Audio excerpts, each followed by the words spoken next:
Welcome back to New York City, everybody. I'm Todd. I'm Cole. And between the two of us, we coach over 15,000 workouts here in the city. And today, we're going to be answering your questions. You ready, Coach? Yep. All right, let's do it. First question. Can I put my stuff away if other people are still working out? It's a very specific question, speaking about functional fitness and group workouts. Yeah. More though, what are they really asking in this question? They're just asking, like, if class is still going, but you finished the workout before somebody else, for the most part, can you start putting your barbell away? Can you start putting your plates away, dumbbells, whatever you used? And also, probably, can you leave, or should you just sit down and hang out?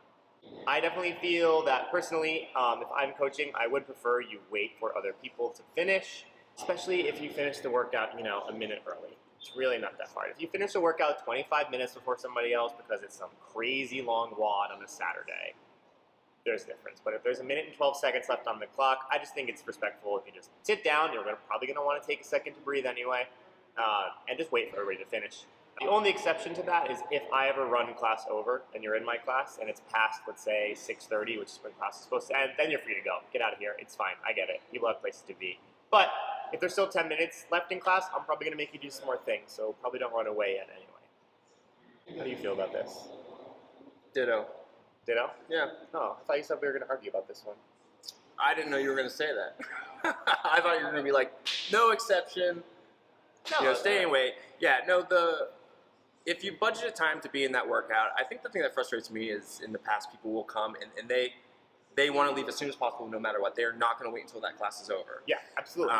So if that class, if they can leave 3 minutes early, they will leave 3 minutes early, or 5 or 10. And so a lot of the things, particularly in New York City, is for you to put things away, or at least places that I am, you usually need, you need to be walking through or around and going through things. And that's other things where you just got done with this workout. A lot of people are kind of brain dead and not exactly fully aware of their space and surroundings and what they're doing. And, if you have a rowing machine and they're rowing it through the gym, calm down for a second. I understand the sense of urgency from time to time, but if we have done our jobs, which means we're running a class appropriately and we're going to get everyone in and out in appropriate time, just do what Cole said. Next question. Do I need to take any supplements? You do. I do? Kidding, it was a joke. Wow. It was a joke. No. No. I tell people that ask me this question the same thing that I tell usually my private clients want to have a conversation, or some of them, about taking some sort of performance enhancing drugs, like not over the counter or not legal, let's just say. Are we talking about illegal supplements here? No, we're Okay. talking about over the counter. But sometimes my clients, if you're paying someone to train you 3 or 4 days a week, you may have a certain aesthetic goal that you want to get to, and Absolutely. so they're like, should I be taking steroids or something? And all of them get the same answer, and it's the same answer here. Have you exhausted just normal training to not get your goals? And that's the time to start evaluating if you should start putting something in. So what I'm saying is, are you actually on a good workout plan? Are you consistent at the gym?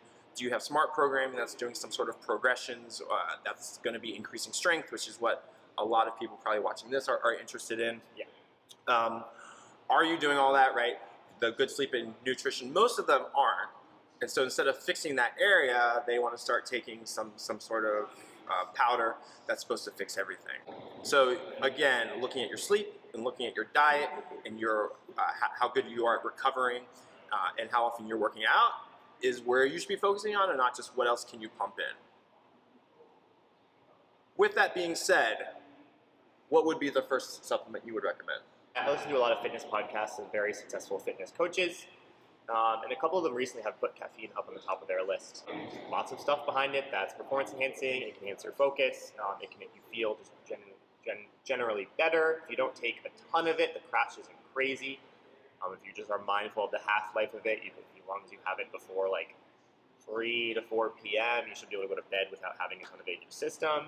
Noon for me, but regardless. Yeah, I mean, it's different for everybody.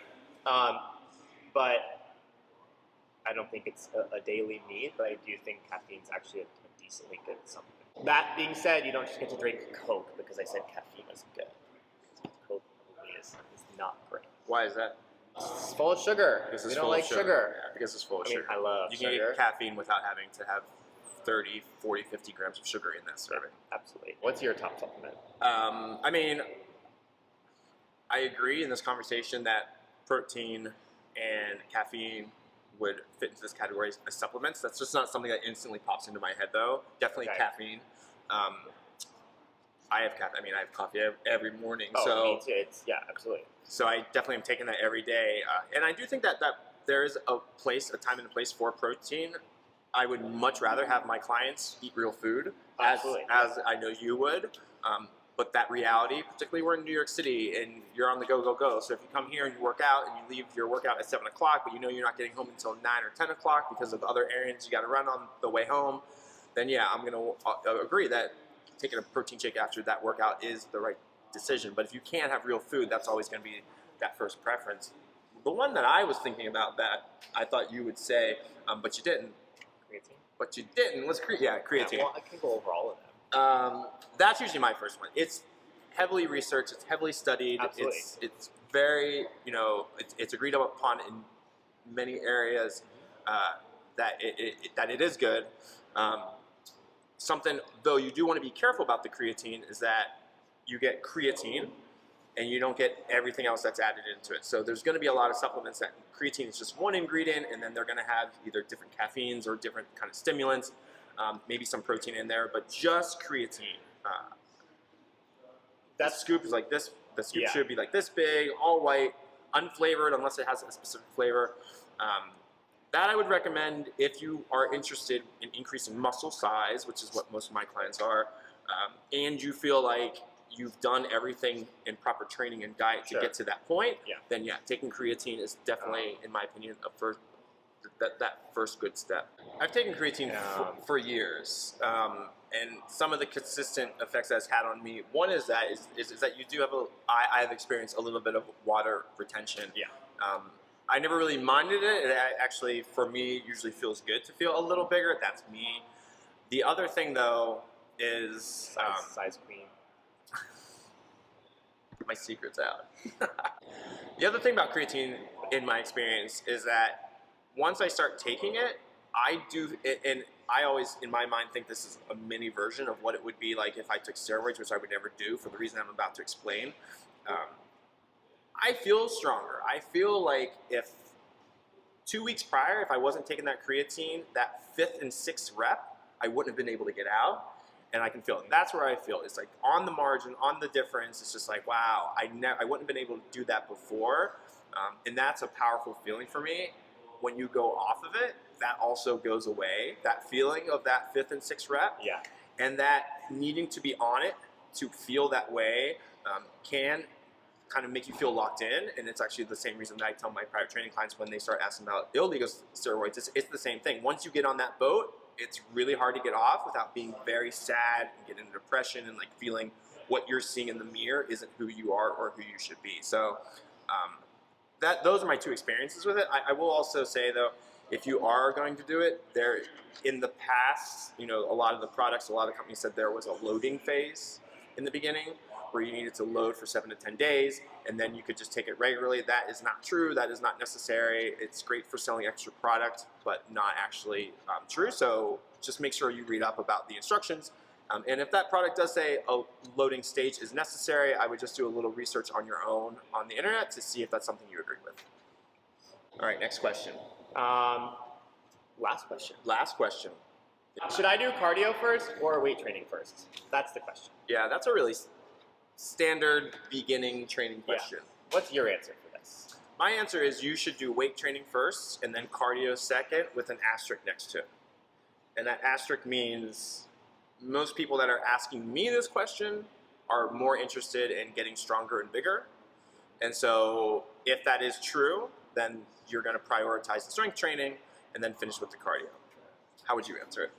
I think weight training first is probably the best option for most people because weight training more often than cardio requires a lot more deliberate practice, requires a lot more focus, requires a lot more technique work, and you're probably just in a better headspace before you do cardio to give that like high level of focus for it. All right. Nice work, Cole. Good job, Todd. Comfy? Very. All right, Cole's getting comfy. We're gonna Nope. We're gonna get out of here. I'm Todd. I'm Cole. We'll see you next time. Peace. Whew. It's been a long week. Just talk when you're ready.